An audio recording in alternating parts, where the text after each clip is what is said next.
Namaskar, everyone, and welcome to Monday meditation. A joy to see you as always. And I've made these sessions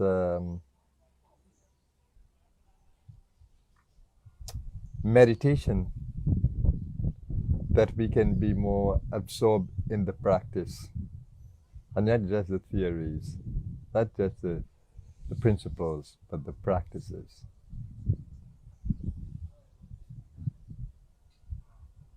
Meditation ultimately needs to become a lifestyle. But the same awareness that we carry in our meditation, sitting meditation where we close the eyes, is the same awareness that we need to carry whilst in the world. And it can become tremendously exciting in the world because it's a colorful world. It's a beautiful world if we preserve the beauty of it. And the energies of interaction in the world can be very interesting, sometimes challenging, but always in an evolutionary sense to bring out the best in you, but you may not see it. But every challenge is really an opportunity to grow in consciousness. And the whole universe is operating on a divine principle, not human principle, but a divine principle, the karmic law. It's a law of cause and effect, that every effect has a cause, and every cause leads to an effect. And it brings back a balance in the world. And it's important to understand this law, and it's important to align to it. So when you live in a challenging world, it's a world full of opportunities to grow. So sometimes we see it in a negative way, but we should never see it in a negative way. Being overwhelmingly positive is important, because being overwhelmingly positive creates a shield around us, creates a shield of light. Our mind has an amazing power of life force, of prana.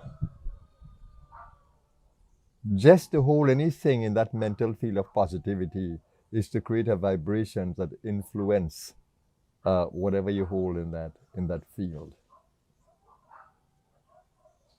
So when you hold your physical body and every cell, really appreciating every cell and every organ within you and the entire body system, when you hold that with a true understanding of what it is and holding it in your consciousness, you are actually energizing these body cells to perform activities better.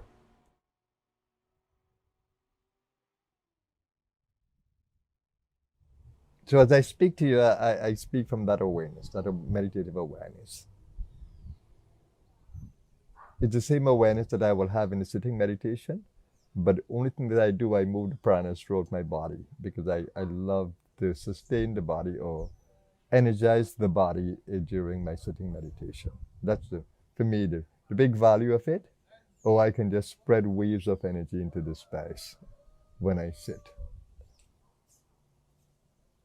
When you really realize that you are a source, an energy source that can generate infinite wave patterns, it's amazing. I just want to say that what we know of the human body is still little. We don't really fully understand the 98% of the human genome, the DNA, and its function, but it's amazing. It creates amazing possibilities in those 98% beyond the genes. So there's a lot to learn about the body, and every day some new thinking comes about food and body and medicine, and oh my God, that's a whole other world you don't want to even know, because there is so much manipulation, exploitation in that world, profiteering. You don't want to think about that. Oh my God. And all those people who have made amazing discoveries, they're all bought off or shut down. And we don't want a world like that, but it's, of course, it's the yoga.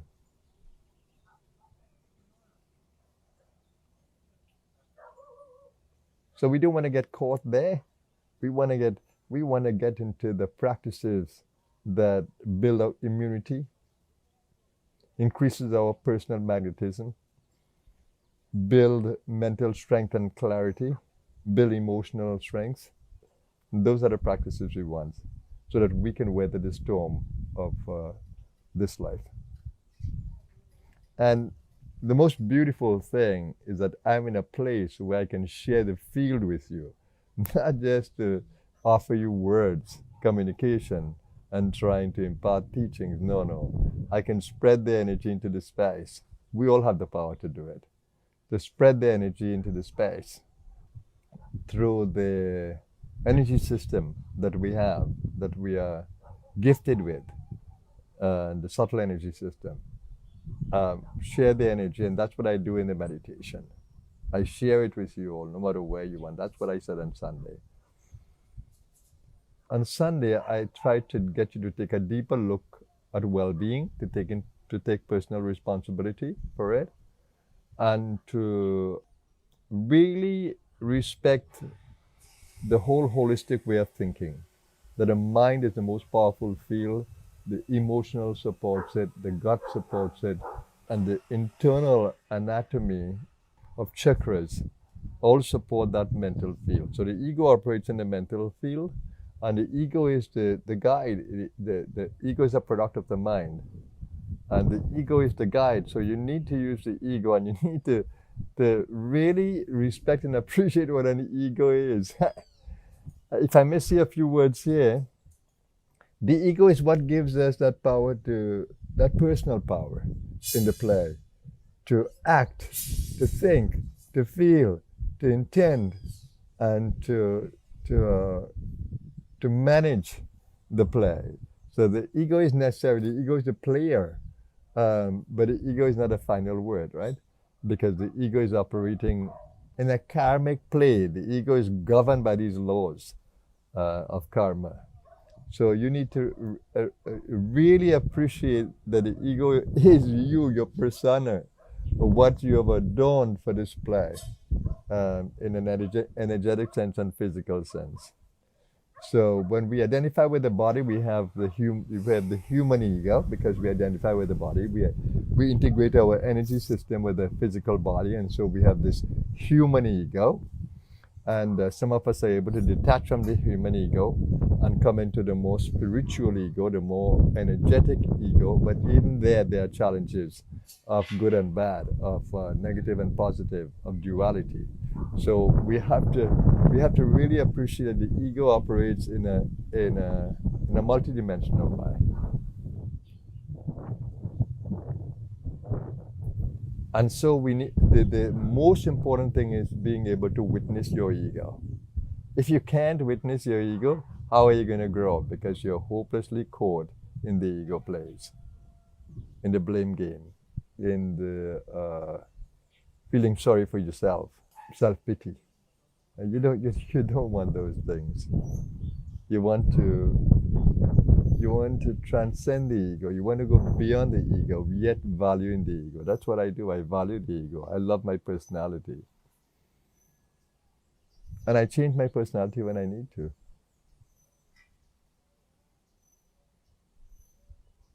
And when I act in the world and I get reactions, that tells me how to act differently, how to act wisely. So no blame to anyone. I just respect the great karmic play that we're involved in. So what I want to do today with you in our meditation is I want to draw you into that inner space where you can see the body, where you can see its primal nature, its animal nature, but you can detach from it and you can see the other parts of you, where the spiritual impulses, the evolutionary impulses inside of you to grow and to be fulfilled and to master the mind and to master the emotional space and to master the space of prana, where when you create an intention, you need to be able to manage the energies of that intention. So join me in today's practice. So first is just the witnessing. Just relax the body. No matter what you're doing, just relax your body. To relax, you need to be totally body aware. Are you aware of your sitting bones? Are you aware of your legs? Are you aware of your feet? How does it feel? Are you aware of your chest? Are you aware of your gut? Is the gut comfortable or is the gut stressed? Are you aware of your face? How are your facial muscles? Are you aware of your brain and how overheated it may be, how calm it may be? You create an awareness of the physical body because it's like a garment that you wear and you need to be aware of it. And its primal impulses, you need to really manage it because if you get the body into certain habits, it will become addicted, so you don't want to do that.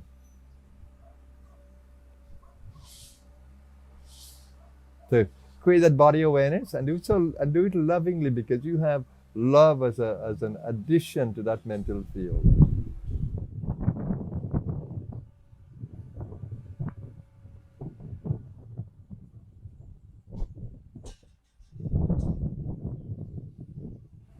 And the moment I get into this lovingness, I can feel the pranas of the breath moving in gentle motion.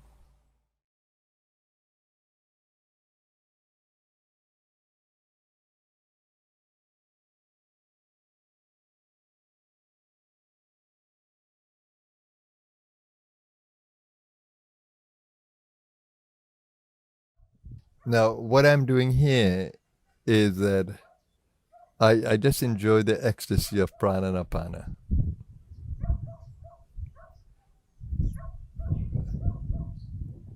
And the beauty of the brain chakras, which you will experience more and more with time as they become more awakened. Just go with the breath, and you have a guiding power inside. We call it the inner guru. So you need to find that guiding power. When you do, and I'll call it she. When you do, she's the evolutionary power. When you do, then you will actually feel this beautiful support coming from inside to regulate the prananapana of the breath. And just to stretch your imagination a little bit, when you go to sleep, who runs the prana? She does. And the little moments of stillness between in-breath and out-breath and out-breath and in-breath, these are beautiful moments of stillness. When I rest there, it's like ecstasy.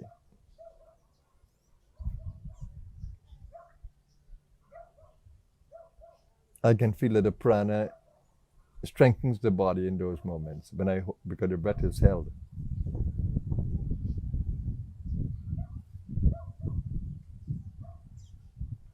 It's drawing the energy and allowing the energy to spread and to store and to energize.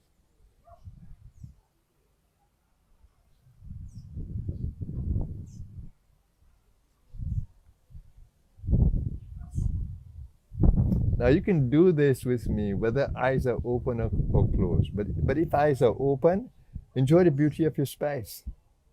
And if eyes are closed, enjoy the beauty of the inner space.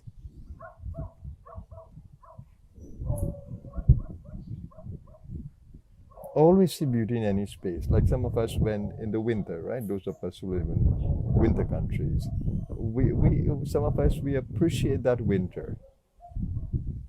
We appreciate the change in the seasons.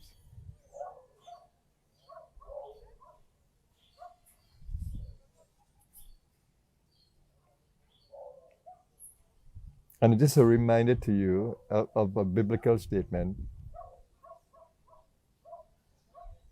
A merry heart doeth like medicine. A broken spirit drieth the bones. But you want to ensure that your emotions are uplifted. Always be happy as much as you can. Happiness should not depend on the outside. Happiness should be internally generated. Your soul has it. It's a fundamental quality of the soul. Anand. Blissfulness.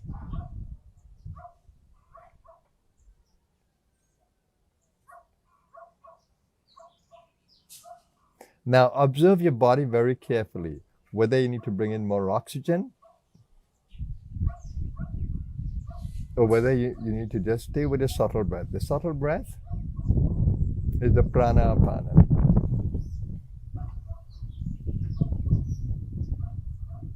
And the moment you can be aware of this inner field of life force, of life energy, of prana,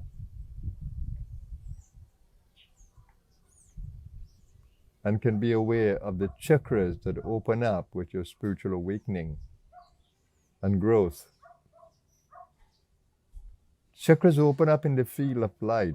So when you are surrounded by true masters, the chakras open up in a very spontaneous way, the more receptive you are.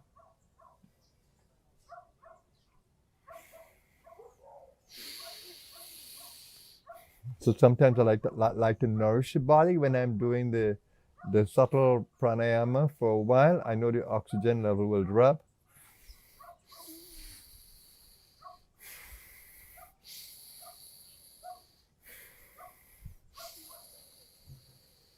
And then I'll go and breathe more oxygen. But I love to breathe. Breathing is a passion of mine because I love drawing the air into my body. And I love cleansing the lungs, pushing the air out of the body.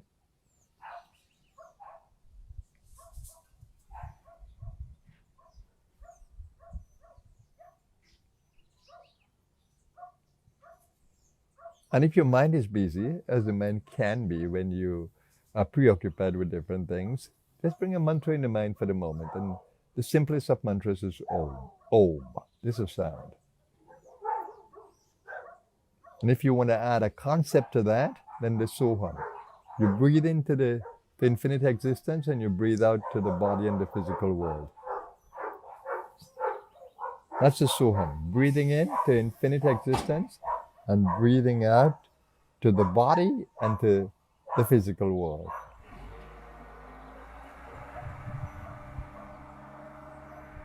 Sorry for all the sounds in the space, but they are part of the beauty of this hour. Now it's 8:25 in my world here, my space, and there are activities around.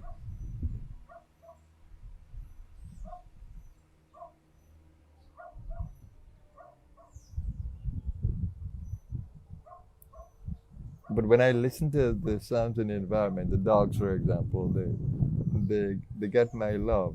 When I listen to the sounds of the construction, I know that beautiful activities are going on. So I never think negatively. And then when I think of the particular time of the day, then I'm in the beauty of the circadian rhythm. What does this hour in the 24 hours hold out to me?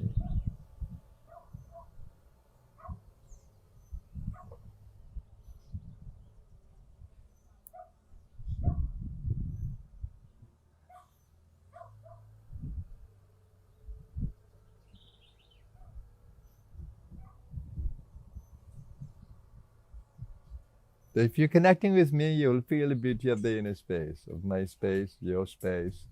It becomes common space when we all begin to feel it.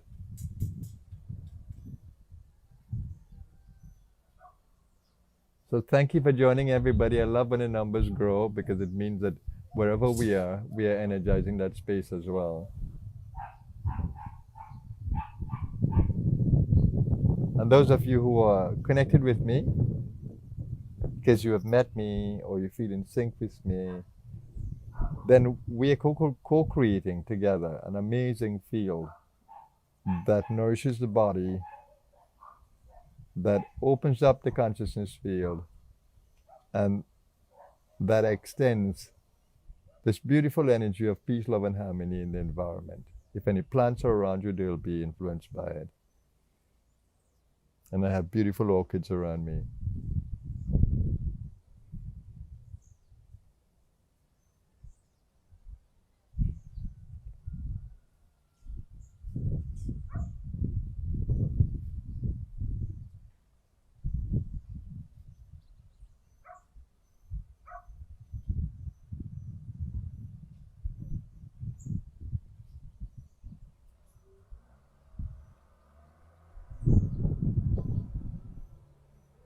So what I'm doing, I'm nourishing mind.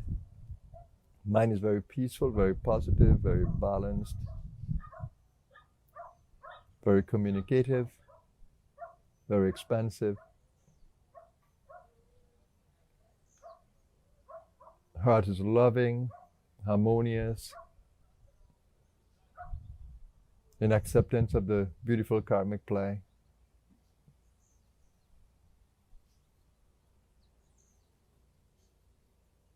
And just to say, whatever challenge you have, just hold it in that beautiful space of your meditation. And hold a mindset that surrounds this challenging area or painful area or healing area with your light. And hold the vision that is becoming healed or well again. And whenever it's not possible, because things are far gone, always hold it in the inner light, so that your inner light predominates the whole experience.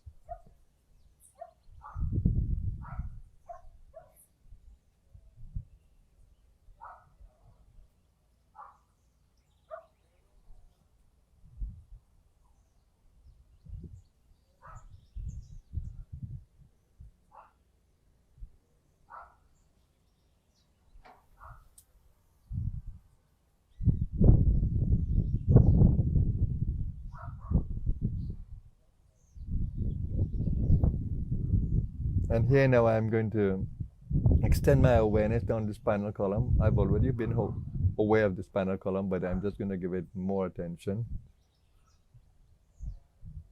And just breathe into my belly, breathe into the lower dantian. For those of you who know Qigong, breathe into the center of the chest.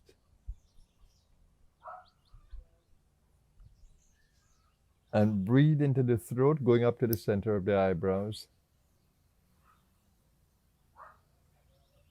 Don't venture into the crown unless it feels very comfortable and very much a part of the whole column.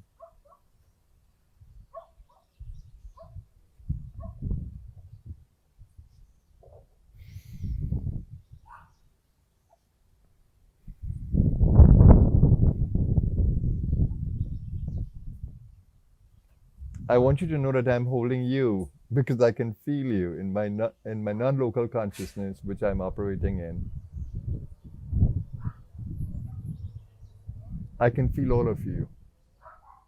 That I'm directly in your space, wherever you are. I'm right there with you. In the way of oneness, that you and I are one.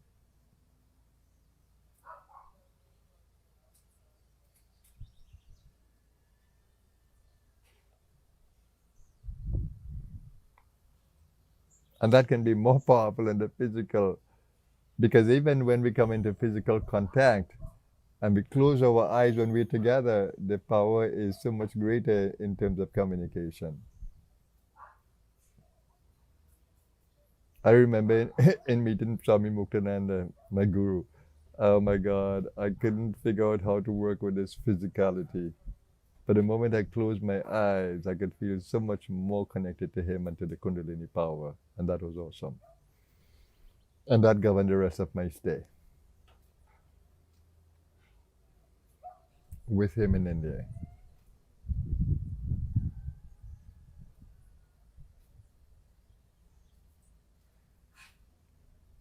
And now, sometimes I hold the breath at different chakras just to stabilize the energy there.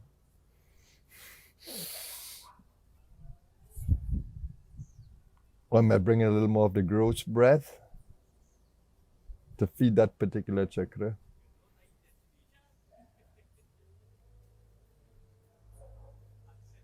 Now, know that this meditation is ready for balance and well-being. It nourishes every part of being, and it allows us to center in the deepest center in the consciousness, which makes it the beauty of meditation. The observing. Now remember, there is a different energy that flows through that subtle energy I'm speaking about, that flows through the left nostril and right nostril. So if you're right dominant in this moment, the body has more light, it has more energy for its activities. And if you're in the left nostril, the mind is more operative, and right brain activities are more dominant. Creativity, deeper thinking, contemplative.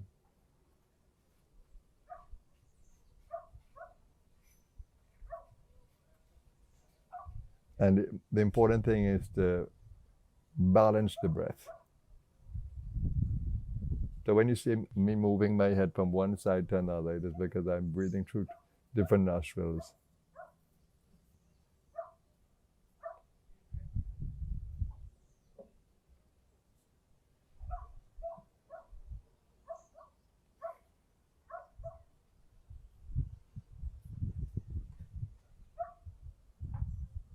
And when I breathe with the head up and down, I balance the two nostrils. I breathe into the two nostrils. Now, I don't need to use my finger because I'm much more into the energy. So I'm doing it energetically. It wouldn't be as precise as the fingers, but it's good enough.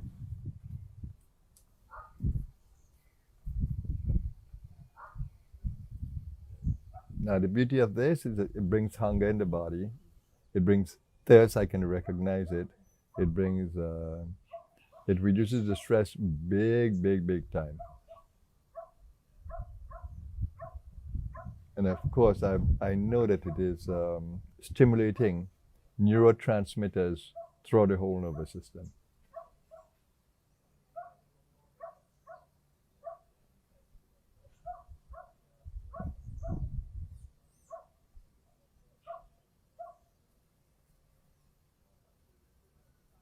Neurotransmitters are that which brings the beautiful feelings inside, like the serotonin, like the oxytocin, like the dopamine, endorphins.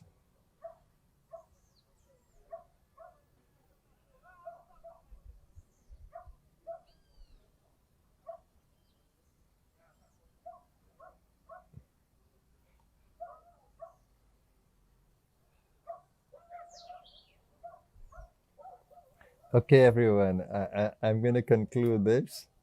I hope that you have enough that you can carry through your day. Your day is going to be so much better because of this. Mine certainly is. I totally enjoy these moments.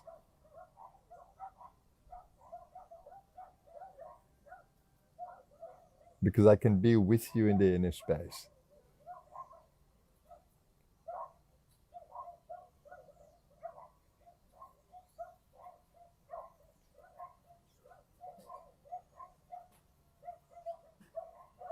Now let's take a moment just to extend our energies to the world around us. It's important to do that.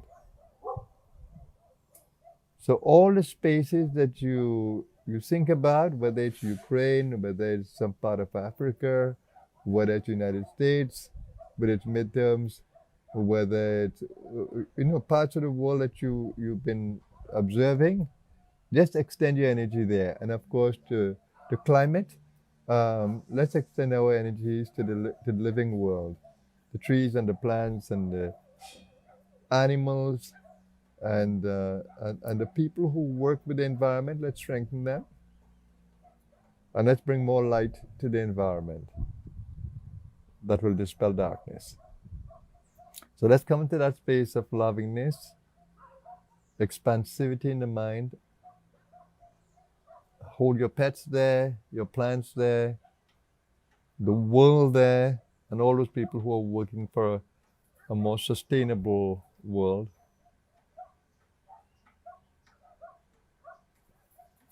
May there be peace, love, and harmony in our world.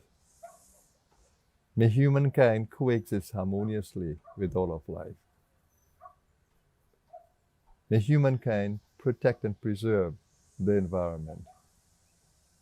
May those who are suffering across the world be lifted in spirit, that they can manage their challenges with the help of the divine.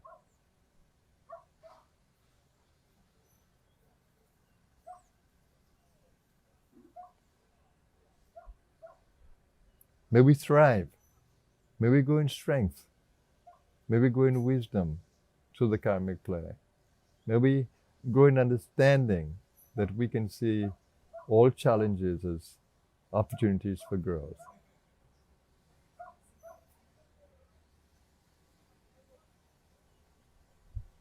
And let's join together, all of us, in the Sanskrit prayer. Om Sahana Vavatu. May we be protected together. Sahana Bhunaktu. May we be nourished together. And nourishment is not just food, it's the pranas.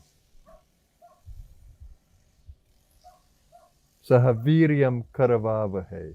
May we be strong, that we can manage all challenges energetically, with strength in the body, strength in the mind, strength in the emotions, strength in wisdom. Sahaviryam Karavavahe. And may our knowledge always be full of light, be full of goodness, wisdom. Tejasvinavaditamastu. And may we always stay in unity with the divine and unity with each other. Ma vidvishavahe. Om Shanti, peace. Shanti, peace. Shanti, peace. Thank you, everyone, and thank you for the amazing space that we have co-created. Thank you for your feedback, and we continue to join with each other on the Mondays. Have an awesome day, everyone. My soul bows to you. Namaskar.